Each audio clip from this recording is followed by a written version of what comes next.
Video చూసే ముందు వీడియోకి ఒక లైక్ కొట్టి జైశ్రీరామ్ అని కామెంట్ చేయండి. ఏలనాటి శని వదిలిపోయి అదృష్టం కలిసి వచ్చే కొన్ని రాసుల గురించి ఈ వీడియో ద్వారా తెలుసుకుందాం. ముందుగా వీడియోకి ఒక లైక్ కొట్టి మా ఛానల్ని సబ్స్క్రైబ్ చేసుకోండి. లైక్ కొట్టడం మాత్రం అసలు మర్చిపోకండి. 2025లో శనీశ్వరుడు కుంభరాశి నుంచి మీన రాశి అడుగుపెట్టనున్నాడు. ఈ శనీశ్వరుడు రాశి మార్చుకోవడం వల్ల కొన్ని రాసులకు అదృష్టం కలుగునుంది. మరి ఆ రాసులు ఏంటో ఒకసారి చూద్దాం. శనీశ్వరుడు ప్రతి 2.5 సంవత్సరాలకు రాశిన మార్చుకుంటూ ఉంటాడు. 2025లో కుంభరాశిలో ఉన్న శని మీనరాశిలోకి అడుగుపెడుతున్నాడు. మీనరాశిలోనే దాదాపు 2 సంవత్సరాలు ఉండనున్నాడు. ఈ సంచారం కారణంగా ఇంతకాలం చాలా ఇబ్బందులు పడిన కొన్ని రాసులకు విముక్తి కలగనుంది. వారికి ఇంతకాలం పట్టిపీడిస్తున్న ఏలినాటి శని వదిలిపోతుంది. కష్టాలు పోయి సంతోషాలు వస్తున్నాయి. వారు పట్టిందల్లా బంగారం అవుతుంది. అదృష్ట రాసులు ఏమిటో ఇప్పుడు తెలుసుకుందాం. కర్కాటక రాశికి అభివృద్ధి. కర్కాటక రాశి వారికి అభివృద్ధికరమైన సంవత్సరంగా ఉంటుంది. శని భగవానుడు మీకు 9వ స్థానాన్ని రావడం వలన అష్టమ శని వలన కలిగిన ఇబ్బందులు తొలగిపోతాయి. మీరు చేపట్టే ప్రతి ప్రయత్నంలోనూ విజయం సాధిస్తారు. జీవితంలో అభివృద్ధి ఉంటుంది. ఉద్యోగం లేని వారికి మంచి ఉద్యోగం లభిస్తుంది.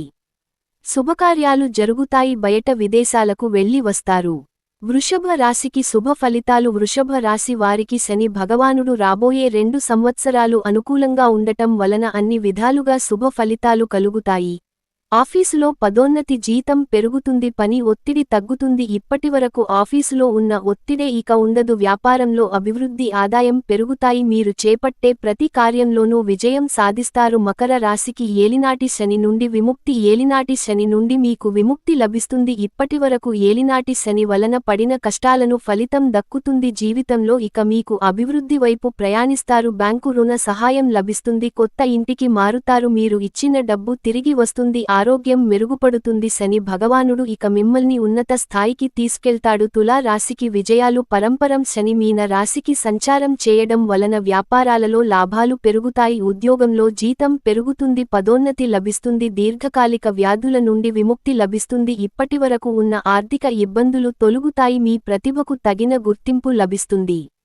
విజయాలు పరంపర కొనసాగుతుంది. వృశ్చిక రాశి ఆదాయానికి మార్గాలు పెరుగుతాయి. ఆగిపోయిన శుభకార్యాలు ఒకదాని తర్వాత ఒకటి జరిగి ఇంట్లో సంతోషం నెలకొంటుంది. ఆర్థిక సమస్యలు తీరుతాయి. కొత్త ఉద్యోగం లభిస్తుంది.